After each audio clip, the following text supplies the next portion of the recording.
Hello and welcome to my channel maths की पाठशाला। मैं खुशबू तिवारी आप सबके सामने फिर से लेकर आई हूँ मैथ्स की क्लास। आज हम लोग स्टार्ट करने वाले हैं एक नया topic square and square roots. ठीक है, आइए आज समझते हैं स्क्वायर रूट्स के बारे में। सबसे पहले आप ये बताइए कि स्क्वायर क्या होता है। स्क्वायर क्या होता है? तो स्क्वायर किसी भी नंबर को जब उसी से मल्टीप्लाई करते हैं तो वो स्क्वायर कहलाता है। ये स्क्वायर है। सेम नंबर से मल्टीप्लाई कर रहे हैं तो वो स्क्वायर कहला रहा है। ठीक है, पावर टू। पिछली बार हम लोग जो पढ़े थे एक्सपोनेंट पावर, यहाँ पे टू हमारा पावर होगा। ठीक है, टू पावर होगा।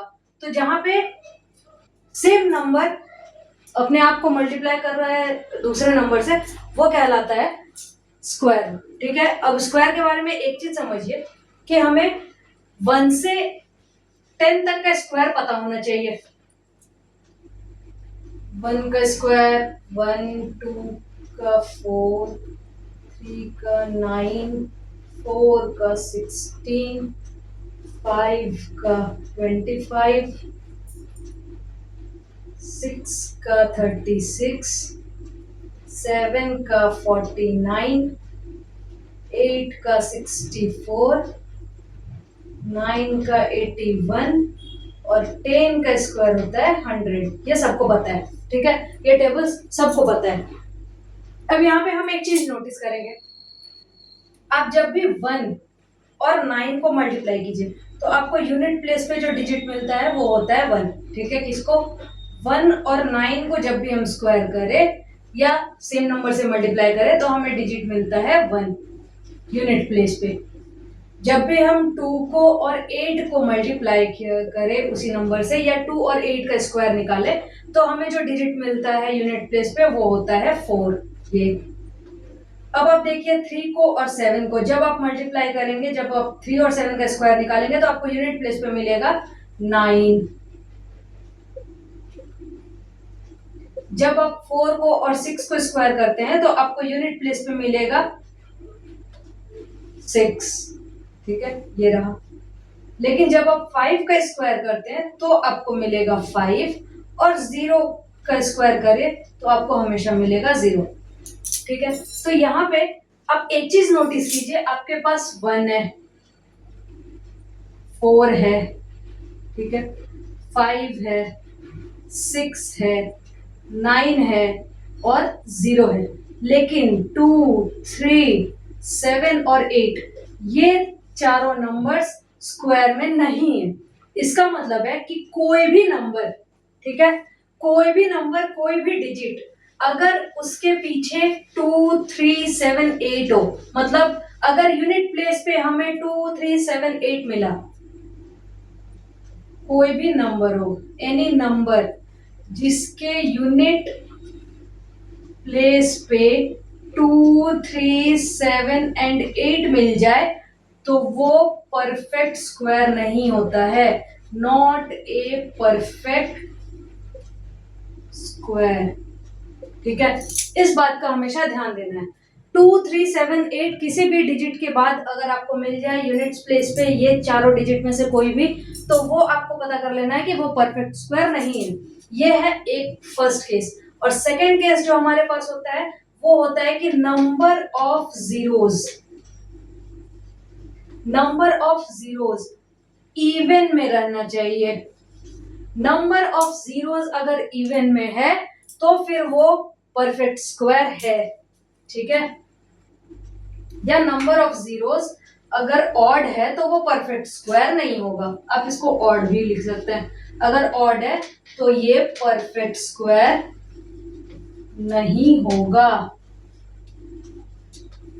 ठीक है, अब एग्जाम्पल अगर मैं आपको बताऊं, अगर हमारे पास एग्जाम्पल ले लीजिए आप 2, 3, 2, 7, ये एक नंबर है, ये परफेक्ट स्क्वायर नहीं है।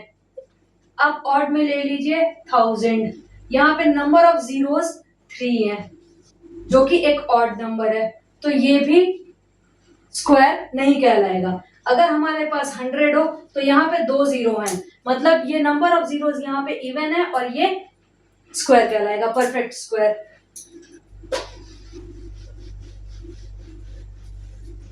अब आपको और कुछ चीजें समझनी है यहाँ पे। ठीक है, जैसे हमें सबसे पहले फाइंड करना होता है कि अगर हमारे पास दो नंबर्स हैं, दो कंसेक्यूटिव नंबर्स हैं,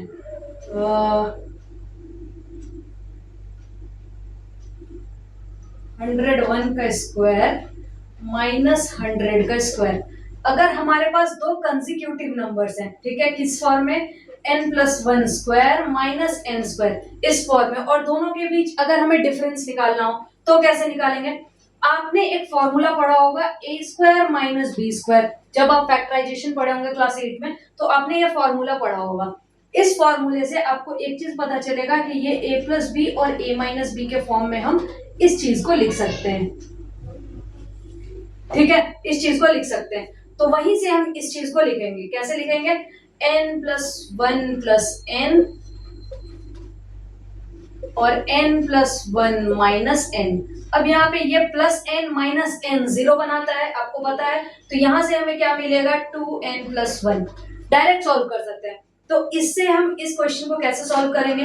अब यहाँ पे हमारे n का वैल्यू क्या है, 100 है, 100 है हमारा n, तो कैसे फाइंड करेंगे, 2 × 100 + 1, 200 + 1 इक्वल्स टू 201 आंसर है, ठीक है, ये हमारा आंसर है, ये हम लोग डायरेक्ट फाइंड कर सकते हैं।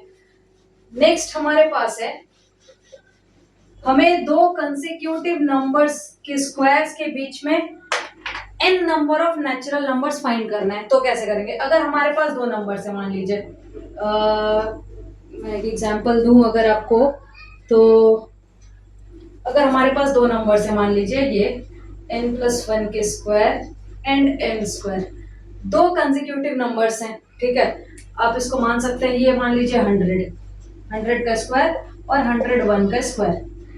तो इन दोनों के बीच में हमें फाइंड करना है कि नंबर ऑफ परफेक्ट स्क्वायर्स कितने होंगे, ठीक है, तो इसका फॉर्मूला होता है डायरेक्ट 2n, मतलब 2 × 100 which is equals to 200 numbers हैं, कितने, natural numbers, sorry perfect squares लिख दी मैं, परफेक्ट नंबर्स होंगे यहाँ पे।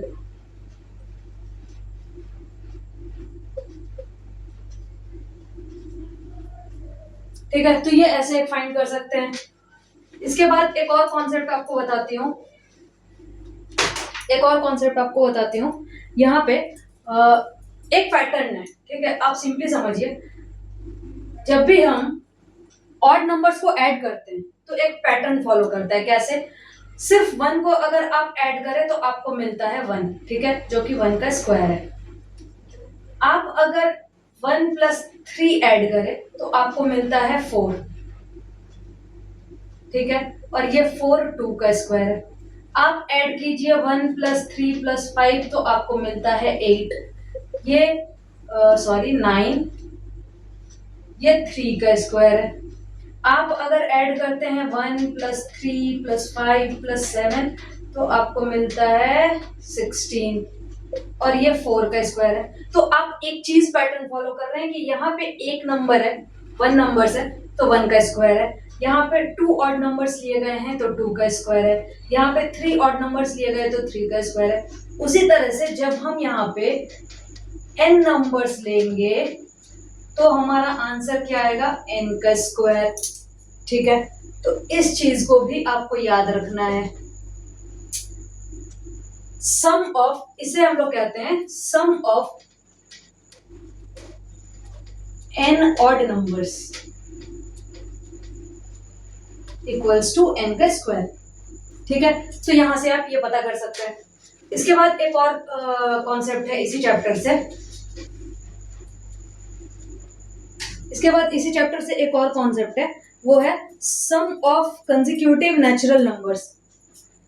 देखिए एक और चीज मैं यहाँ पे आपको बताती हूँ, आप 3 का स्क्वायर कीजिए तो आपको पता है कि आंसर होता है 9, ठीक है, अब इसको हमें 2 कंसेक्यूटिव नंबर्स के सम के अकॉर्डिंग लिखना है, कैसे लिखेंगे, तो हम लोग 9 को 4 + 5 लिख सकते हैं। अब 4 के लिए हम लोग एक चीज देखिए, 3 का स्क्वायर -1/2 कितना होगा, अब देखिए इसको, 9 - 1/2 8/2 आपका आया कितना, 4। उसी तरह से आप 5 को देखिए, तो ये भी वैसे ही लिख सकते हैं 3 का स्क्वायर प्लस 1/2, इसको आप लिखिए 9 प्लस 1/2, तो 10/2। आपको आंसर मिल गया कितना, 5। तो 4 और प्लस 5 का सम 9 जो कि 3 का स्क्वायर है, और 3 के स्क्वायर के अकॉर्डिंग ही हम इन नंबर्स को, कंसेक्यूटिव नंबर्स को तोड़ सकते हैं। तो इससे हमें एक डायरेक्ट फॉर्मूला मिलता है। क्या फॉर्मूला मिलता है? तो फॉर्मूला कुछ ऐसा है, अगर n स्क्वायर को 2 कंसेक्यूटिव सम्स के अकॉर्डिंग लिखना हो तो हम कैसे लिखेंगे? तो n square minus 1 divided by 2 plus n square plus 1 divided by 2। ठीक है, आप ऐसे लिख सकते हैं, और इसको हम लोग ऐसे भी लिख सकते हैं। अगर आप इसको सॉल्व कीजिए तो आपको ये मिल जाएगा, लिखने की जरूरत नहीं है। ठीक है, तो ये हमारे पास कुछ चीजें हैं, ये कुछ प्रॉपर्टीज है जो हमारे स्क्वायर से आते हैं। अब हम आते हैं स्क्वायर रूट की तरफ।